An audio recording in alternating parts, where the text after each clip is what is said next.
საამშვიდობის ძვირფასო ტელემაყურებლებო და რადიო მსმენელებო, დღეს ორშაბათია, 8 ნახევარია და ტრადიციულად ამ დროს პირდაპირ ეთერში ვართ გადაცემით კრიტიკული აზრი. და ამ გადაცემის წამყვანები მე გიორგი ლომია და ბატონი გოჩა ჯოჯოა ვიქნებით თქვენთან ერთად 2 საათის განმავლობაში. მეორე ნაწილში საფრანგეთიდან ჩაგვერთვება ჩვენი კოლეგა და მეგობარი გიორგი ფოფხაძე. თქვენ როგორც ყოველთვის შეგიძლიათ დარეკოთ პირდაპირ ეთერში შემოგთავაზოთ თქვენთვის აქტუალური თემები ან აყვეთ იმ თემას, რომელსაც ჩვენ შემოგთავაზებთ. მე მინდა დავიწყო გადაცემა გოჩა განხილვით, ანუ საპარლამენტო გამოსვლით, პარლამენტში პრემიერ-მინისტრის გამოსვლას მე მგონი ყველამ უყურა, ვისაც აინტერესებს ბუნებრივია პოლიტიკა, უყურეს, ალბათ გაანალიზეს, ვიღაცას ალბათ მოეწონა, ვიღაცას არ მოეწონა. ჩვენ ახლა შევეცადოთ კრიტიკულად მივუდგეთ. მე არ ვამბობ, რომ როგორც ზოგიერთ ზგონია, რომ ჩვენ არაფერი არ მოგწონს და ნამდვილად ასე არ არის. ჩვენ ობიექტურები ვართ ყოველთვის იმაში, რასაც ვამბობთ. ყოველ შემთხვევაში ვცდილობთ, რომ ვიყოთ მაქსიმალურად ობიექტურები, მაგრამ კრიტიკული აზრი ადამიანს ეძლევა იმისათვის, რომ გაანალიზოს ნათქვამი, გაანალიზოს მდგომარეობა და მაქსიმალურად გამოიტანოს ის დასკვნა, რომლითაც შემდგომში იხელმძღვანელებს. ზოგადად მე რომ მკითხო, ახლა შენ პარლამენტში არაერთხელ დეპუტატად ხარ წარდგენილი თავის დროზე, იცი საპარლამენტო ცხოვრება, იცი როგორ იბარებდით თქვენს თავის დროზე პარლამენტში მინისტრებს და სხვადასხვა საჯარო მოხელეებს, მეც მახსოვს ეს დრო, მაგრამ მე არასოდეს არ მახსენდება მაგალითად, როდესაც იბარებ პრემიერ-მინისტრს, უпростоროდ კი არ იბარებ. შემოგხსენებელი იყო ეს. ხო, მოხსენებით წარსდგება პარლამენტის წინაშე პრემიერ-მინისტრი და ის იტყვის, რომ ქვეყანაში მდგომარეობა ცუდათაა, ჩვენ ვერ გავართვით თავი, თქვათ, ეს ვერ გავაკეთეთ, ის ასეთი რამე მე არ მახსენდება. არც შევარდნაძის პერიოდში არ მახსენდება, არც სააკაშვილის პერიოდში არ მახსენდება, არც ახლა რამდენი პრემიერ-მინისტრი ვყავდა, რამდენის გამოსვლა გვაქვს ჩვენ მოსმენილი, მაგრამ მსგავსი რამე არც ერთს არ უთქვამს. პირიქით, ყოველთვის, როცა რაღაც კრიტიკულ კითხვას უსვამ, ის გცემს ისეთ პასუხს, რომ შენ არ გესმის, არ იცი, მაგრამ სიტუაცია სინამდვილეში კარგადაა. და ეს სიტუაცია კარგად არის, იმიტომ რომ ჩვენ ამას მივახციეთ. მაგრამ ამ ყველაფერს თავი რო დავანებოთ, მე უბრალოდ სხვადასხვა ნიუანსებზე გავამახვილებ ყურადღებას და ტექნიკურ ჯგუფს ვთხოვ, რომ მაყურებელმა ნახოს ტელეფონის ნომერი, ეს გაუადვილეთ მაყურებელს, ვინაიდან ეს კომუნიკაცია ჩვენ გვჭირდება მაყურებელთან. პრემიერ-მინისტრი ამბობს ესეთ რაღაცას. როდესაც კითხოს, სხვადასხვა კითხვები იყო დასმული და კითხვას ვინ უსვამს, ის 10 კაცი გახარიას მხრიდან ვინც შევიდა. რამოდენიმე კითხვაზე ასეთი პასუხი მოვისმინე. სხვათა შორის, ანუ ციტატა რა, პასუხის. სხვათა შორის, თქვენი თავმჯდომარე იყო მაშინ პრემიერ-მინისტრი და იმ დროს ეს მოხდა, ეს და ეს რაღაც გაკეთდა. თქვენი თავმჯდომარე, ანუ გახარიას გულისხმობს. იყო შინაგან საქმეთა მინისტრი და გავრილოვის ღამეზე კითხეს. მე რომ მკითხოთ, აი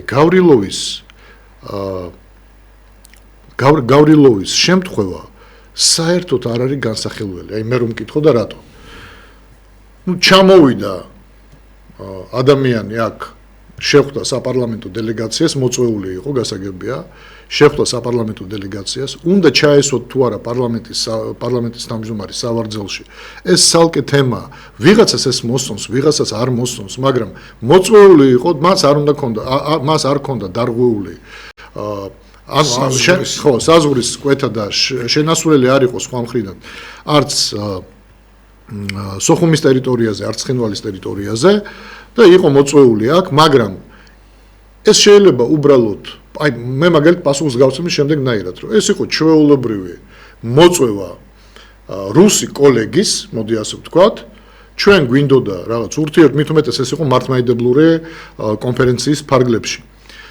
და მოვიწვიეთ და რა მერე აი ისმის კითხვა რა ხო ანუ ოკუპანტი და რაღაცა აი ეს ყველაფერი გვერდზე რო გადავდოთ ბევრი ისედაც სხვა პრობლემაა რომ ჩვენ ახლა ამაზე გავამახვილოთ ყურადღება მაგრამ პასუხი მივიღეთ სხვა რომ შინაგან საქმეთა მინისტრი იყო გახარია და გახარიამ შემოუშვა ის იმიტომ რომ შინაგან საქმეთა მინისტრის გარეშე ქვეყანაში ვერავინ ვერ შემოვა და ასე შემდეგ და ასე შემდეგ მაშინ სხვა კითხვას ვსვავ ანუ გამოდის რომ დღევანდელი ხელისუფლება სრულიად იხსნის პასუხისმგებლობას იმ 12 წელიწადზე რომლის დროსაც ის იყო ხელისუფლებაში პოლიტიკურ პარტიაზე მაქვს საუბარი ხო ამ ხრივ თუ რამე ფუჭდება ეს იყო ღარიბაშვილის დროს გაკეთებული ეს იყო გახარიას დროს გაკეთებული თქვა კვირიკაშვილის დროს გაკეთებული და ასე შემდეგ მაგრამ ამავდროულად ჩვენ გვესმის რომ ამ წლების განმავლობაში ჩვენ მივახციეთ ამას აი ახლა ჩემთვის მაგალითად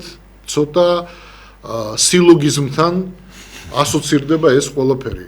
იმიტომ რომ ერთის მხრივ 12 წლის განმავლობაში, როდესაც სხვა ხალხი იყო პრემიერ-მინისტრებად, ჩვენ მივახციეთ ბევრ ამას, მაგრამ ამას იწერს როგორც საერთო მიღწევას პრემიერ-მინისტრი, მაგრამ თუ რამე ფუჭდებოდა კონკრეტულ პიროვნებებს უკავშირებს. აი ამას ვერ ხვდები, ეგ როგორ გავიგოთ? ჩემთვის ეს ყოველ შემთხვევაში გაუგებარია იქნება ან მაყურებელმა გაიგო ეგ ან შეიძლება შენ ამიხსნა ჩემთვის ცოტა არ იყოს და ეს თემა გაუგებარია. როდესაც ვსაუბრობთ იმაზე რომ კითხვა დაუსვეს პენსიონერებზე და პირდაპირ ეკითხება პრინციპში რომ თქვენ ეს არის პოლიტიზირებული ფაქტიურად პოლიტიზირებული მიმართულება და ყველა პარტიას უნდა რომ ამით რაღაცა ქულები დაიწეროს და მე გეუბნებით რომ ჩვენი ეკონომიკა დღეს არის 33 მილიარდი და გაზრდილია საგრძნობლად. მაგრამ 2 მილიარდ ნახევარი საჭიროა იმისათვის რომ პენსია მოემატოს პენსიონერს დაახლოებით 200-300 ლარით. 2.5 მილიარდია საჭირო. ეხლა რას უნდა მოვაკლოთო ეს გვითხარითო. ჯანდაცვას მოვაკლოთ, ინფრასტრუქტურას აი რას მოვაკლოთ ეს ყველაფერი ეკითხება ოპოზიციას. ოპოზიცია ეუბნება რომ თქვა თქვენ რომ მოიმატეთ ხელფასები. პარლამენტი, მინისტრები, მოადგილეები და ასე შემდეგ ის უხსნის რომ ეს ყველაფერი ჯამში წლიურად არის 30 მილიონი. რაც არა ის არ ამბობს რომ მთლიანად ხელფასები. აი რაც მოემატათ 30 მილიონია სულ. ეს 30 მილიონი მაინც არ ყოფნის 2 მილიარდ ნახევარი ხო არ არის თქვა. ამიტომ ეს 30 მილიონი მაინც არაფერს არ წარმოადგენს და არ გეყოფათ არაფერში, ამაზე რატო საუბრობ? ფაქტობრივად ეს კითხვა პასუხის. მე მოკლედ ვსაუბრობ, არ იმაშვები. მაგრამ და ჩუმდება ადამიანი, რომელიც კითხვას სვავს, იმიტომ რომ მიიღო პასუხი, რომ ეს არის 30 მილიონი, 30 მილიონი არაფერში არ ყოფნის, აქედან გამომდინარე ამ თემის გაგრძელებას აზრი არ აქვს. მე მაგალითად კითხვას შევაბრუნებდი აქეთ.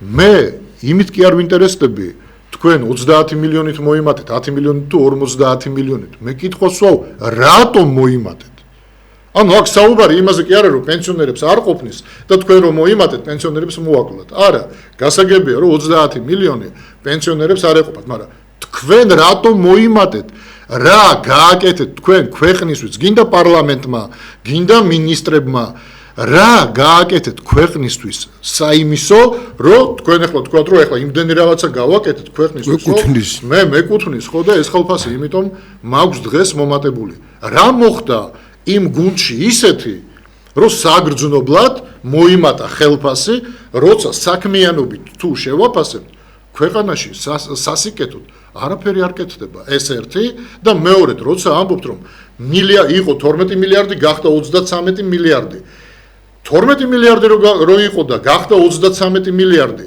2.5 მილიარდი კი არა და 7.5 მილიარდი რო 1000 ლარამდე აგეციათ რატომ ვერ გამოყავით იმ 20 მილიარდიდან რომელიც მოემატა ანუ მან ერთი საინტერესო რამეც თქვა თუ მიაქცია ყურადღება რომ ამ პენსიონერების რიცხვია კაცო არკლებულობს და მატულობს ანუ რატო არის ხოცებით ეს პენსიონერები რომ მოიკლოს და მაშინ მოუმატებდიო და მატულობსო კაცო მათი რაოდენობაცო და აქედან გამომდინარევა როგორ უნდა მოუმატო ვისაუბრებ ეს ერთი და მეორედ რო ეკითხები რა გავაკეთოთ რას მოვაკლოთ კი არაფერს არ უნდა მოაკლო შენ უნდა გამოძებნო და როცა ეკონომიკა როგორც გვეუბნები რომ ეკონომიკა იზრდება თანხა მატულობს მაგრამ 20 ლარით პენსიას რაღაც 20 ლარს თუ 50 ლარს გადაუგდებ, მაშინ კითხვას ვსვავ, ინფრასტრუქტურა, როგორც გზები შენდებოდა, მაშინ როცა 12 მილიარდი იყო, ეხლა ანალოგიურად შენდება, შეიძლება ბევრ ადგილას არც შენდება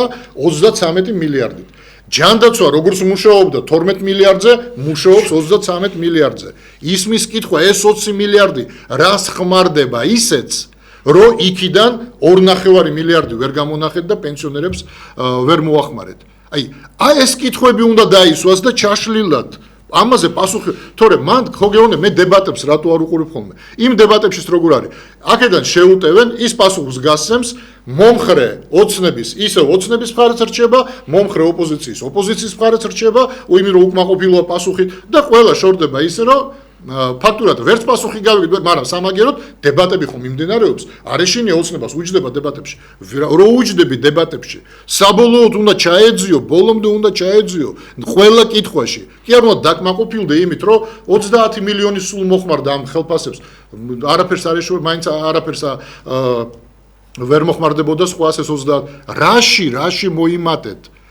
მე მესმის, რომ იმუშავა პარლამენტმა მიიღო იმდენი კანონი, რომ ქვეყანა დღეს უკვე მართლა ფეხზე დადგა, გაძლიერდა და ნახე, ეშველა, ბიზნესმენებს ეშველა, იქ ბიზნესი უფრო გაძლიერდა, რა ვიცი, უამრავი ცხოვრების პირობები გაუმჯობესდა, ცხოვრების ხარისხი გაუმჯობესდა და ნუ ჩვენც მოვიმატეთ ხელფასები. კი ბატონო, ლოგიკურია გასაგები, მაგრამ არ ხდება ეს ქვეყანაში და კითხვა იმაზე კი არა, ეს ხელფასები 30 მილიონი რამეს შეიძლება მოახმარო თუ არა. არა, კითხვა სხვა რავია, რაში მოიმატეთ, რაში? ზარია ეთერში.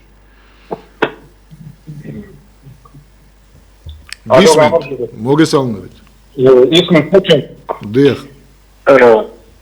მოგესალმებით ბატონო გიორგი, ბატონო გუჩა.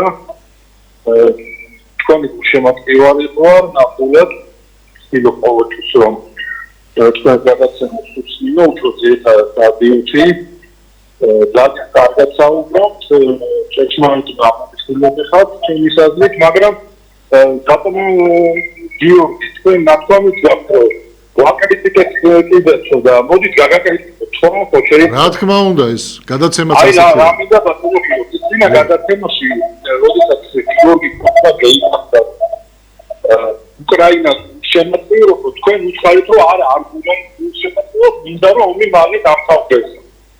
მე წეცები და ნამდვილად მინდა ომი დამთავრდეს, მაგრამ აი ეხლა რა სიტუაცია არის შექმნილი. სულით და გულით რა თქმა უნდა შემოწირო უკრაინა და ზელენსკის ესე რომ დაცინია, ხო აი კლოუნია ესია ნუაი მე უბრალოდ არ მესმის ეხლა ხალხმა გადაწყვიტა თავისი სამშობლოსთვის ბრძოლა და არის ბრძოლა ეს აქედან საქართველოსთან მიდის კრიტიკა რომ ეს კლოუნი აესეთ ხოცავს თავის ხალხს მიხალხა ნო გადაწყვიტა რომ თავი დაწყვიტა არ დაემონება უცებ და უშემოწირულობის ღირსი მაინც არ არის აი ძალიან მაინტერესებს ჩემი პასუხი გაინტერესებთ? ჩვენ ეხლა მაგას და ბატონო გიორგი ისე მინდა რა თქვენთან ასე ვთქვა დავაკავშირე ეს ამბავი ახლა მე ნამდვილად როგორ თქვენ ვიყავი საქართველოს ნეიტრალიტეტის მომხრე ნამდვილად ვიყავი მაგრამ ის რაც რუსეთმა გამოაჩინა თავის ჩვენ ნეიტრალიტეტი არ გუშვებს დღევანდელი სიტუაცია ისეა რომ ჩვენ ვინმესთან თუ არ ვიყავთ ძალიან არ სიამოვნებთ რომ არ მინდა მაგათაც ნატოს წევრი იყოს, მაგრამ სხვა დამიტოვა ამ რუსეთს, მაგრამ მითხარით რა უკრაინას რატო აიარებს ამერიკა, რატო აიარებს ევროპა, აბა რა ხდება? რუსია იანაბ ეს უკრაინა რა მოხდება? აქ მოგიწევია ეგრევე გადაწყდა. რუსეთი და იმ ხალხმა თქვა ძალიან გარკვევით ჩვენ არ დავემუნებით თავს შევაკრავთ და არ დავემუნებით მაგრამ უშემოწირულობ რა თქმა უნდა და ამ რუსეთთან რო აღარ შეიძლება საერთოდ არაფერი საუბარითაც შეიძლება არ ვთქვათ კი მიდის საკითხები რომ აბა არ ველაპარაკობ არა ბატონო ესეთ რუსეთს ვერ ველაპარაკობ და რა უნდა ვთქვათ აი გეტყვით მე რა უნდა ჩემ მაგოთქეთ არ ვიცი მე შეიძლება საქართველოს სამართლით უნდა დაკარგული თბილისი სანამ ის სიტუაცია სიტუაცია არ შეიცვლება და ნორმალური ადამიანი არ მოვა სათავეში რუსეთის არაფერი უნდა დაუცა. ხვალკაც მე ვერ ვკეთა. იმათაც საუბარი უარ შეიძლება ავიცი კიდე ვერ მივხვდა. ვინები არიან არ გაგვიჩნდა ეს ყველაფერი? ვინ მე სიმბოლოები ვიყავი ნამდვილად ნეიტრალიტეტის მომხრენო ეს ამხელა ქვეყანა არ გამოდიციანებინა, მაგრამ ეხლა ძალიანაც არ მომწონს, მაგრამ სხვა არ არის მე მინდა მაგალითად რომ ვიყოთ ნატოში სანამ რუსეთი იქნება ესეთი ქვეყანა თუნდაც ეს წაცი ჭამიები და არა ადამიანები რო არიან და ამ უკრაინას როგორ შეიძლება აი უბრალოდ რას უხედავ ხო ხალხმა ყო არა ძმაო არ დავებონები მოკვდები და არ დავემონები არ არის არ ამის გულის პატიმის სენიძი გინდაცის კროუნის ზელისკი აკაურები რომ კროუნას ნათლავენ აი ამ კროუნა გადაწყვეტა ესეთი ცხოვრება არ ვიცი ძალიან პიტი ბუბუსი გაცხადების და იქნებ მიპასუხოთ არ ვიცი კი ბატონო მოდი ბატონო შეიძლება ვწდები მაგრამ არ გამოვლინდა ამ რუსეთმა თავისი სახე რაც არის შეიძლება ჩვენ ვერ მოვასწრო ჩვენი შვილები მაგრამ უნდა დაველოდოთ იმას რომ ამ რუსეთში შეიძლება სიტუაცია და მე მწანს რომ შეიძლება რომ გონიათ ეხლა რუსეთის აგერ ნახავთ რა მოუვა მაგას რა და ისევ ეხლა ატომურ ბომბს მაგას არავინ არ ესვის მაგრამ შიგნით აფექტდება სიტუაცია ისემიტის სახით მოსკოვი ხო იყო დაცული ხო ისქნებ ხო დაუბომბეს და კიდევ უარესები მოხდება აბატიებს ბომბის დაწყარებისთვის დექტონი ურშემატკივარი ვერ იცოდეს მაგრამ ძალიან მეწყინა ბატონო გიორგი თონე პოზიცია კი აი კარგით მაშინ ხო შეიძლება მეც გიპასუხოთ ხო ასე კი რა თქმა უნდა კი აი ახლა უყურეთ თქვენ ხო გამოთქვით თქვენი კრიტიკული აზრი კი ბატონო გამოთქვით მე ამ კრიტიკულ აზრს ვიღებ თქვენგან და არ მწყინს და რატო არ მწყინს კი მადლობა ვიცოდი რომ ესეც იქნებოდა ნამდვილად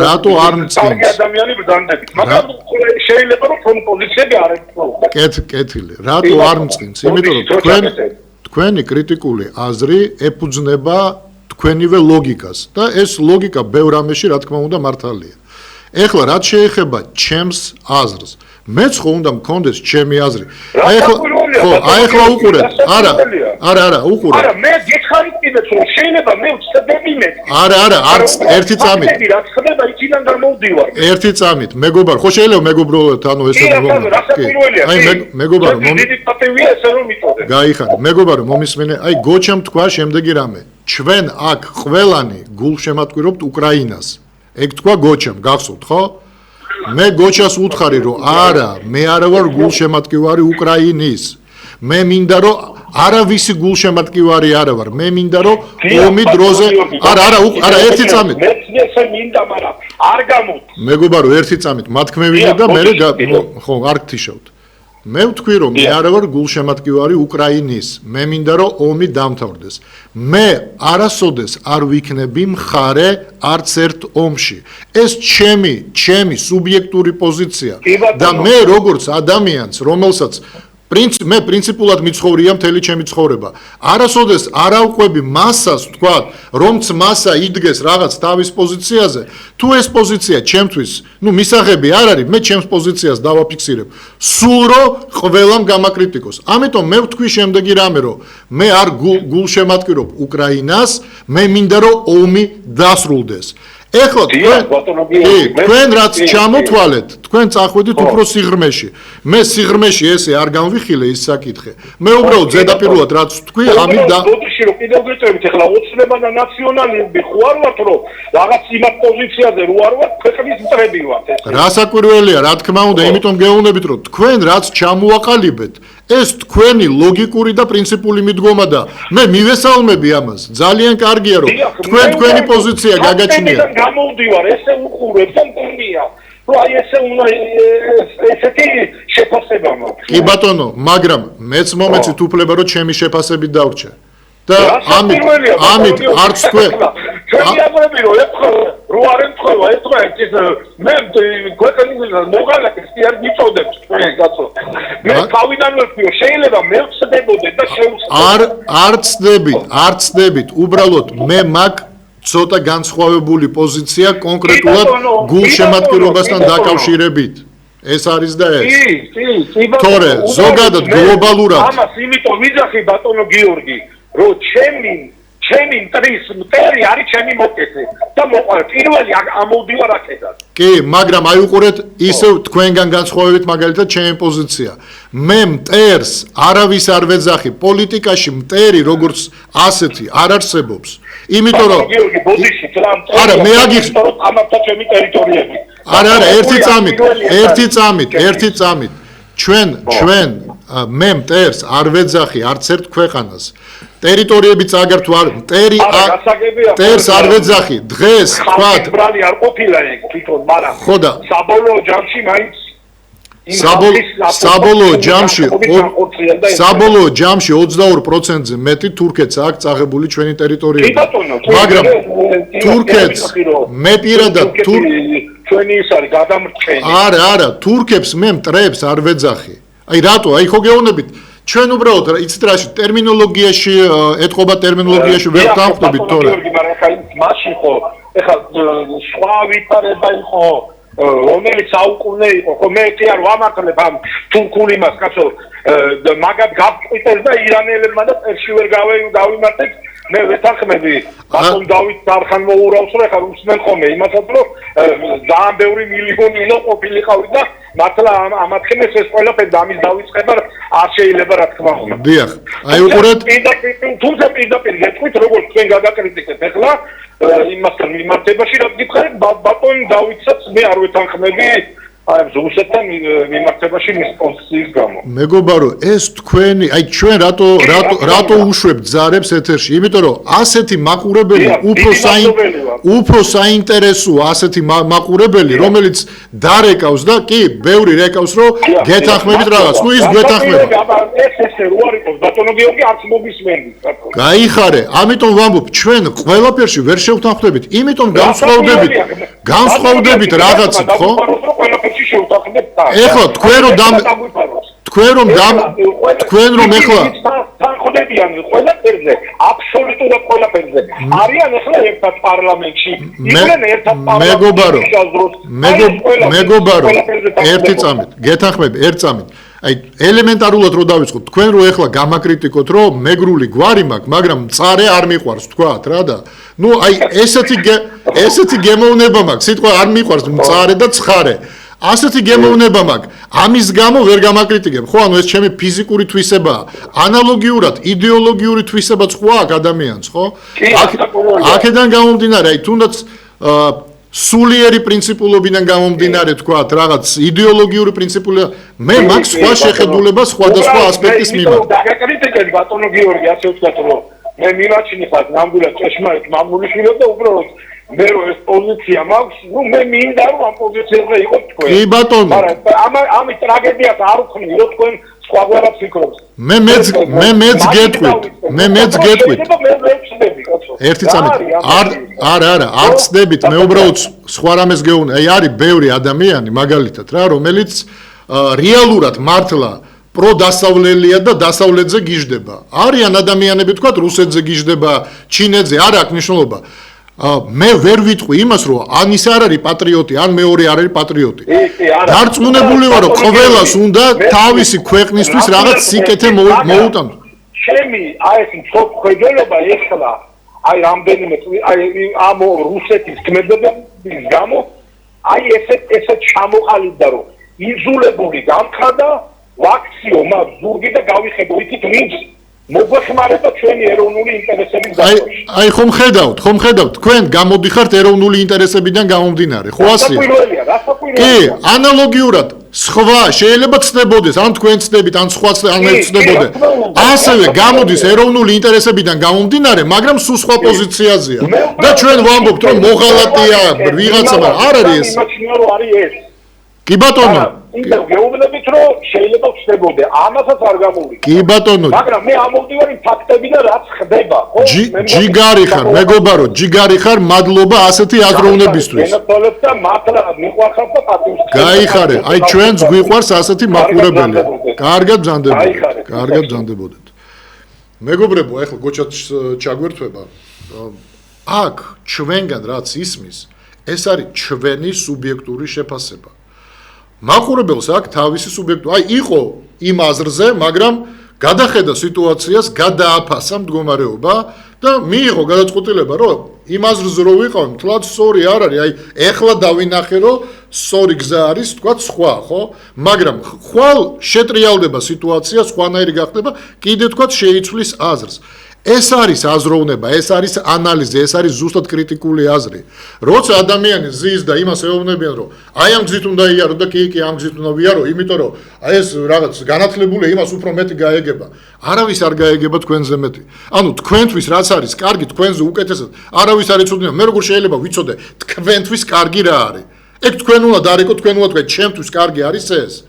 ჩვენ ზოგადად ვაფასებთ გლობალურად ვცდილობთ შევაფასოთ ის მოვლენები, რომელიც ვითარდება მსოფლიოში, ხო, ანუ მსოფლიო მასშტაბით და ბუნებრივია გავლენას ახდენს საქართველოზე. ვაფასებთ სადღაცაც ვწდებით, სადღაცაც ვარტყავთ, სადღაცაც რეალურად ვაანალიზებთ რაღაცას და ასე შემდეგ. მაგრამ ეს ყველაფერი თქვენ შეგიძლიათ და აგერ მაყურებელმა ეს ნათლად გვიჩვენა, ხო, ანუ დარეკა თავისი აზრი, თქვა, მას თუ არ მოეწონა ის რაც მე ვთქვი, ეს ბუნებრივია მისი უფლებაა. ასევე როგორც ჩემი უფლებაა ვთქვა, რომ მე არასოდეს არ ვიქნები ვიღაცის მომხრე ამ კონკრეტულ კონფლიქტში. არც სხვა მე ვარ მომხრე ყოველთვის ჩემი ქვეყნის. აი ჩემ ქვეყანას თუ ეკნება კონფლიქტი რომელიმე ქვეყანასთან, მე ყოველთვის ვიქნები მომხრე ჩემი ქვეყნის და გულშემატკივარი ვიქნები ჩემი ქვეყნის.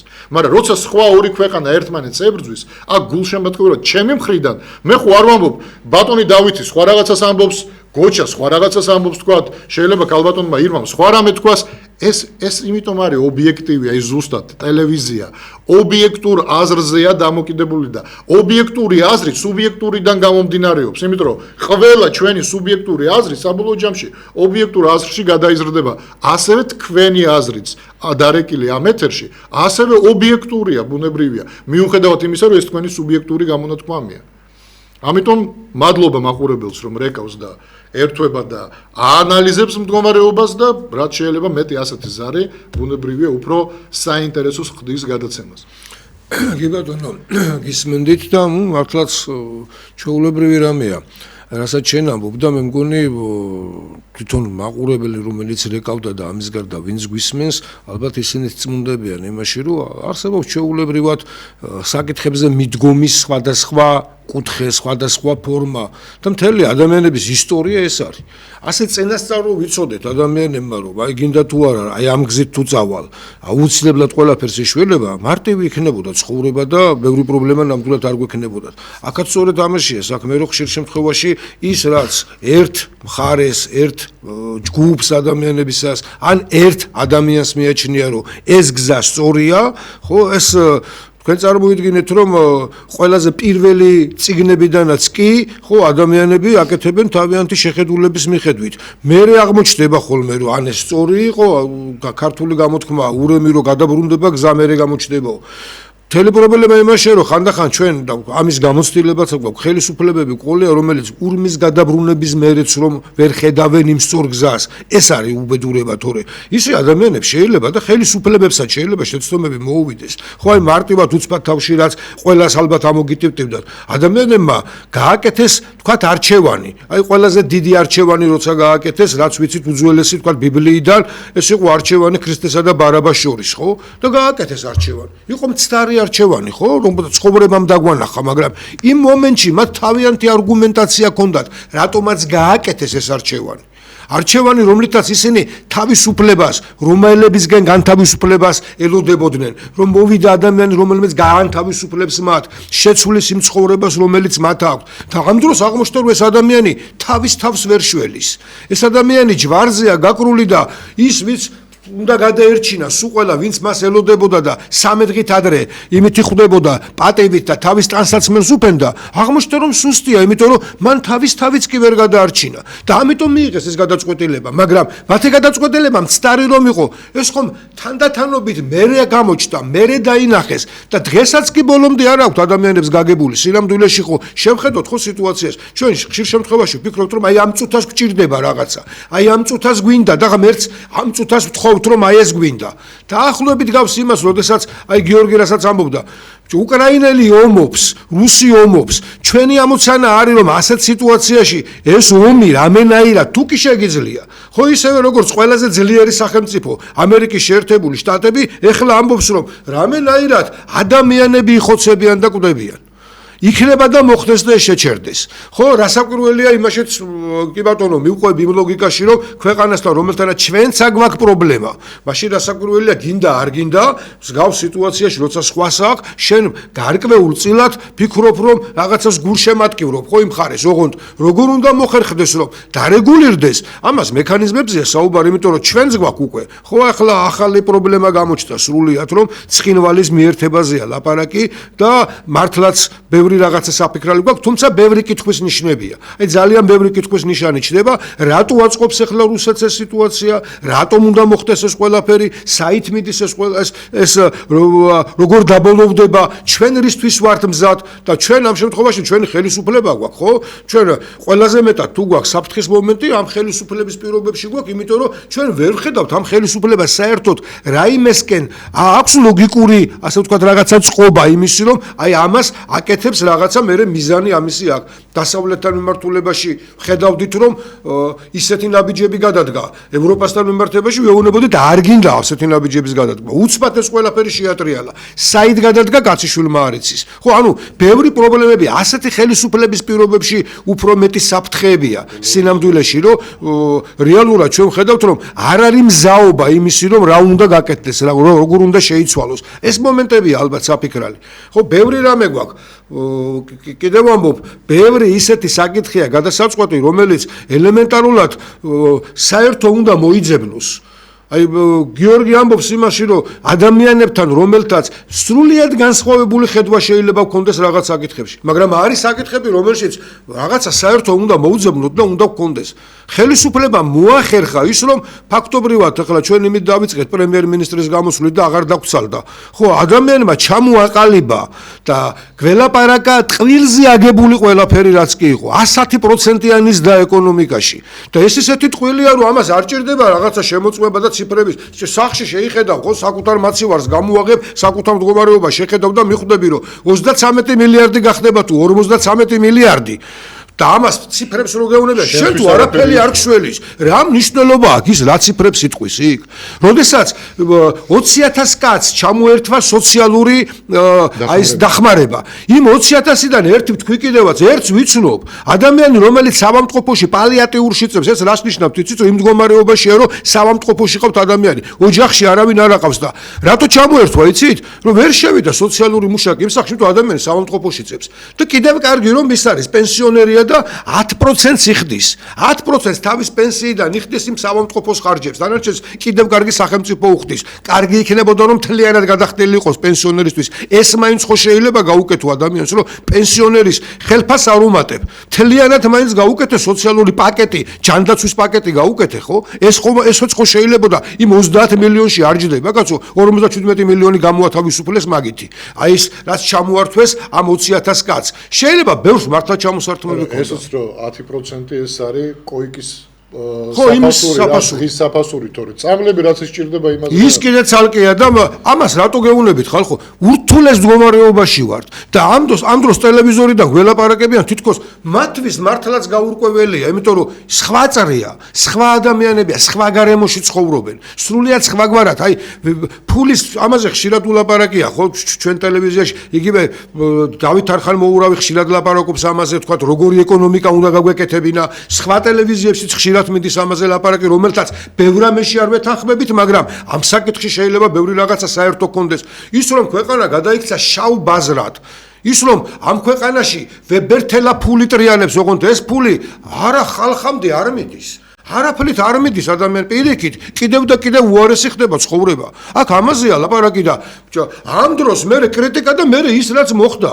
აი რითი დამთავრდა მე გიორგი, დამთავრდა იმ საშინელი რაღაცა ცემა ტყეპით ის 10 კაციც კი, რომელიც შიგნითაა შესული და რომელიც კიდე გეუბნებით, რაღაც გარკვეულ წილად კომპრომისულის და გადაიდგა, რომ აი კი ბატონო შედიან პარლამენტში, იმათ რა გამეტებით ურტყავდნენ ერთ და ორ მამაკაც ქალებია იქ უმეტესად და რამოდენიმე მამაკაცია სულ და მე თან არ ვიცი იმას ერთი მომენტი კაი შეიძლება ახლოს იდგა ხო ახლა მე არ მინდა პიროვნულად ესე გამოვყო მაგრამ როცა მსოფლიო ჩემპიონი ხარ კაცი და შენი ერთი ხელის მოქნევა სრულიად სხვა რამეა ხო როცა სპორტსმენი ხარ ახლა გიორგი სპორტსმენია მე ამას რომ ვლაპარაკობ მას ყველაზე კარგად ესმის სხვა პასუხისგებლობა გაქვს როცა შენ ხარ ადამიანი რომელსაც ძალა იმაზე მეტი გაქვს ვიდრე ჩვეულებრივ მოქალაქეს ხო და მე მეორეჯერ ვხენამ რატო ვიძახე ერთი კაი შეიძლება იმ მომენტში იქ იყავი და ვერ მოითმინე მე უკვე წრედა არტყი შეხვედი უკნიდან მოუვარე და კიდევ თავიდან ჩერთვები ნუ ახლა არ ვიცი ამას რა ქვია ხო ჩხუბის მეტი რა მინახავს კაცო 92-95-ის პარლამენტში ვიყავით შეიარაღებულები იყვნენ ნახევარზე მეტი დეპუტატები სამოქალაქო ომი იყო ახალი მორჩენილი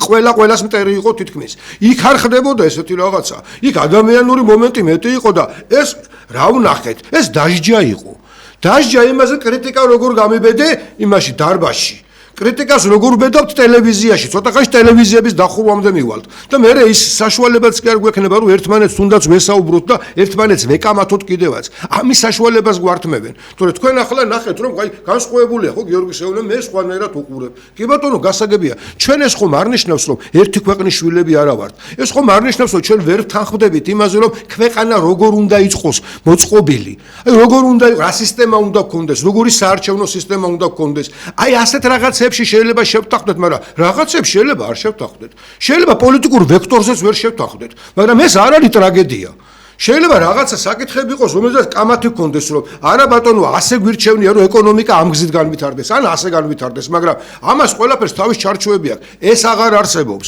ჩვენ მივიღეთ ქვეყანა სადაც ერთი ადამიანი წყვეტს და დანარჩენი აი ახლა გიორგი იხსენებდა პრემიერ-მინისტრების ეს პრემიერი არ აგებს პასუხს იმ დანარჩენ პრემიერებზე ვერეკით კაცო ამბობს აგერ დავიჭირე კიდევაც და ციხეში ვყავს უღარ ანუ ეს ისე ლაპარაკობს და ისე წარმოგვიდგენს ყველაფერს რომ თუ კარგი გაკეთდა ეს იმ კაცმა გააკეთა, იმიტომ რომ ის იყო მთავარი, იმიტომ თვითონ ამბობს პრემიერ-მინისტრი მე მეორე ვარო. ქვეყანაში ამას პირდაპირ ვაღიარებს და ამბობს პრემიერ-მინისტრი კონსტიტუციურად პირველი პირი ამბობს რომ მე ქვეყანაში ვარ მეორე. ანუ არსებობს კიდევ სხვა ვინმე. და ის პირველი პირი წვეთს ხვალ რო ამას უთხრას რომ შენ სახში უნდა წახვიდე, ხმას არ მოიღებს ისე დაიხურავს ხუს და წავა სახში. და ადამიანთა გარკვეული ნაწილი ამას ამართლებს. აი აქ არის პრობლემა. ასეთ ადამიანთ ვერაფრით ვერ შევთანხმდებით, თორე დანარჩენზე ყველაფერზე შეიძლება, რომ თუ შეიძლება ვერ შევთანხმდეთ, მაგრამ არა უშავს. მაგრამ იმაზე როგორ უნდა შევთანხმდე, რომ ქვეყანაში, სადაც უკვე არ ვიცი, 300-400 წელი აზროვნება შეიცვალა უკვე ადამიანების. და ადამიანების აზროვნება მარტო იმაში კი არ შეიცვალა, რომ ფორმა მოძებნეს, რომ ხელისუფლების წყარო ადამიანებია, არამედ ჩამოაყალიბეს კიდევაც ეს მექანიზმები. და ეს მექანიზმები გამართული მექანიზმები მუშაობს.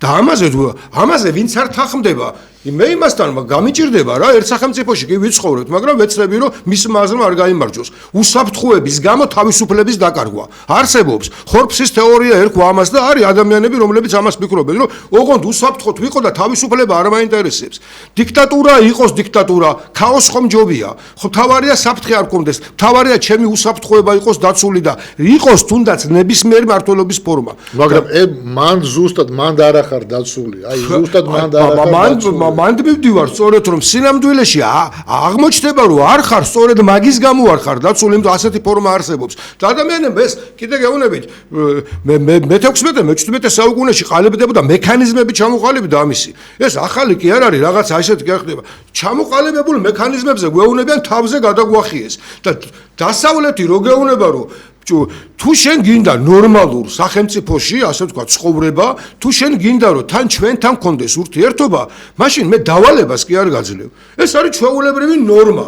თუ გინდა რომ ნორმალური იყო, ნორმა უნდა შეასრულო. სხვანაირად არ გამოვა გეუბნებიან და ამას ქვია, აი ისინი ერევიან თურმე ჩვენს იმაში, რა ქვია, ცხოვრებაში. ჩვენს პოლიტიკურ ცხოვრებაში ჩვენ სუვერენიტეტს არ ღვევენ, იმიტომ რომ გვეუბნებიან რომ არ მომწონხარ შენ.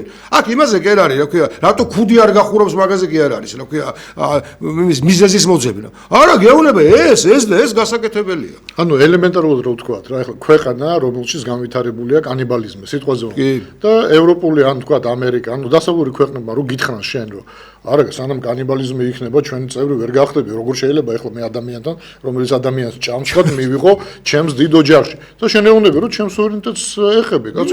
ჩვენს ქვეყანაში ეს მოსულა. შეულებრივი ამბავია ჩვენს ქვეყანაში. კი ბატონო, თუ არის კულტურა, ესეთი როგორიც არის. ხო და ის გეუბნება თუ არის, იყავი იქ სადაც ახარ. რა ხო, ჩემთან და ნუ მოდიხარ, მაგრამ თუ ჩემთან გინდა, ეს უნდა შეცვალო. ანუ აქ ადამიანებმა სწორად უნდა გაიგონ რა, ბევრი რაღაცა არის საერთო პრინციპზე აგებული. აი თუნდაც იგივე დემოკრატიული პრინციპები, ხო? საერთო პრინციპზე უნდა იყოს აგებული. ისე კი არა, რომ ჩვენთან დემოკრატია სხვანაირია, იქ დემოკრატია სხვანაირია. არსებობს რაღაც საერთო პრინციპი, რომელიც ყველასთვის არის დასაცავი. მაგრამ დანარჩენი ყველა კულტურა ავიღოთ. ყველა ქვეყანას თავისი კულტურა აქვს და კულტურულ ასპექტში ვერავინ ვერ შეგედავება და ვერ ჩაიჭრება. ეხლა ამ ფრანგებს თავიანთი კულტურა აქვს, გერმანელებს თავიანთი კულტურა აქვს. ანუ ასეული წლებია ერთმანეთს ებრძოდნენ. კი, ზუსტად იმიტომ, რომ აი ამ კულტურულ ასპექტში ერთმანეთს ვერ იტანდნენ. ამბობდნენ, რომ თქვენ ღორები ხარ ერთი მეორეს და მთელი ამბავი, მაგრამ დღეს ეს კულტურა შენარჩუნებულია ერთშიც და მეორეშიც, მაგრამ ის ძირითადი ასპექტები, რაზედაც თქვა დგას ევროპული დემოკრატია, ორივე ქვეყანა ამ ასპექტებს იცავს. იმიტომ რომ მიიღო ამან ასე მოხდა შეთანხმება, რომ ამაში ვთანხმდებით. ამაში არ ვთანხმდებით, ეს ცალკე ეს ჩემია. მაგრამ აი საერთო რაც არის, რაც ყველამ უნდა მიიღოს და რაც ყველას გვაწყობს, ამაზე უნდა შევთანხმდეთ და შეთანხმდნენ. აქაც იგივეა, რას გთხოვენ, სასამართლო სისტემა უნდა იყოს თავისუფალი. არ გვინდა რომ იყოს თავისუფალი? ანუ მე რო ვიცი მაგალითად რომ მე და გოჩას რაღაც სადაო თემა გვაქვს და კარგი, მე და შენ ვერ გადავწყვიტეთ, წავედით სასამართლოში. ვიცით რომ სასამართლო იმსჯელებს იმ კანონებით, რა კანონებზეც ეფუძნება ის დემოკრატია, რომლისთვისაც ყველანი ვიბრძვით. და ან მე გავმართლდები, ან გოჩა გამართლდება, მაგრამ ერთმანეთთან არ გვექნება, შეიძლება წენა მქონდეს რომ წავაგე, მაგრამ ვიცი რატომაც წავაგე. და შემდგომში უკვე ამ შეცდომას აღარ დავუშვებ, იმიტომ რომ ვიცი რომ ყოველთვის წავაგებ. მაგრამ ამ სასამართლოში თუ გავლენა მოხდა რაღაც ზეწოლა მოსამართლეს ან დაურეკეს, ვიცი რომ მე გავმართლდი, მაშინ როცა მტყვანი უნდა ვიყო, ბუნებრივია რომ მე მაწყობს ასეთი სასამართლო და არ მაწყობს მაშინ, როცა სხვა ვინმე დარეკავს და მე გამტყუნდები. აი მაშინ არ მაწყობს. და ისმის კითხვა გვინდა ჩვენ ისეთი სასამართლო რომ ხან ასეა, ხან როგორც მოსამართლემ გადაწყვიტა, როგორც დაურეკეს უთხრეს, ასეთი გადაწყვეტილება მიიღო. ან ეხლა მე უყურე იმას, რა ქვია, რა ქვია იმას კაცო, ღარიბაშვილის კადრებს, ეხლა და მიდის ჯერ პრემიერი იყო, რომ სასამართლო თავიდან ბოლომდე გათავისუფლებლო კუბლაშვილმაც თქვა, რომ ჩვენ ევროპულ სასამართლოს დავემსგავსეთ და რაღაც და ასე შემდეგ. აი ვიღაცამ იქ რაღაცა დააშავა, მე მგონი რუსთავიორის ჟურნალისტის ძმამ რაღაც ჩაიდინა, ნუ არა აქვს მნიშვნელობა ეხლა სიღრმეებში არ ჩავდივარ და ის გაამართლეს და გაუშვეს, თქვენ როგორ ამბობთ, რომ მართულია სასამართლო. თქვენ ერთი რამე უნდა გაიგოთ. ჩვენ არ ვსაუბრობთ, რომ სადღაც ვიღაცამ რაღაცა მოიპარა, სადღაც სოფელში, რეგიონში და არ გასამართლდა, იმიტომ რომ დარეკა ამ პრემიერ-მინისტრმა დაურეკა ამ ვიღაცამ. რა თქმა უნდა, ასე დონეზე მოსამართლე გამოიტანს იმ განაჩენს, რაც ეკუთვნის. ჩვენ საუბრობ პოლიტიზირებულ სასამართლოზე და ზუსტად იმ პოლიტიკურ პროცესებზე, რომელიც დღეს მიმდინარეობს საქართველოში და არც ერთი გამართლებელი განაჩენი არ დამდგარა. ამაზე ვსაუბრობ.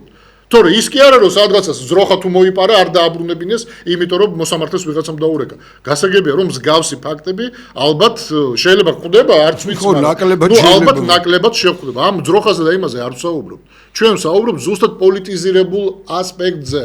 და ეგ არის ყველაზე დიდი პრობლემა ამ ქვეყანაში. არჩევნები ტარდება, შეგვაქვს არჩელი რომ აი ამ ამ უბანზე გაყალბდა არჩევნები, გამომტყუნებელი განაჩენი დგება, იმიტომ რომ ასე აწყობს რა ქვია, მართლ ძალას. ანუ ამაზეა საუბარი, რომ შენ აქ სამართალს, როცა ვამბობ, რომ სამართალს ვერ პოულობ, ეს იმას კი არ ნიშნავს, კიდევ ერთხელ ვიმეორებ, რომ რაღაც დაბალ დონეზე, რაღაც ჩადენილ დანაშაულზე სამართალი არ დადგა, არა. ჩვენ საუბრობთ სულ სხვა დონეზე და სხვა ხარისხზე. ამიტომ ეგ სწორად უნდა გავიგოთ რა გვინდა ჩვენ რისთვის და ზუსტად როცა ვსაუბრობთ ევროკავშირზე, იმიტომ კი არა რომ მე მომწონს ევროკავშირი, ევროპა და არა ვარ მე არასოდეს არ ყოფილვარ მე ევროპის აპოლოგეტი და დამცველი და მაგრამ თუ საუბარი მიდის სასამართლო სისტემაზე, ჯანდაცვის სისტემაზე, შრომით კოდექსზე და ასე, აი ამ ყველაფერზე როცა მიდის საუბარი, მე მინდა რომ ჩვენ გადმოვიღოთ ეს გამოცდილება საქართველოშიც. ამაზე ვსაუბრობთ სულ. სხვათა შორის პირველი გადაცემა ისე დასრულდა რომ ვერც მოვასწარე დაახლოებით მეგონა 10 წუთია გასული საუბარი. აბა უცბად გავიდა. უცბად გავიდა, ბევრი რამე ვერ მოვასწარით. სამწუხაროდ, მეგობრებო, მეორე ნაწილში შევეცადოთ, ხო, რომ რა ქვია მოვასწროთ ბევრი რამის თქმა. მეგობრებო, ეხლა დაახლოებით 10 წუთით შევისვენებთ და მეორე ნაწილში ისევ ჩაგერთვებით დროებით.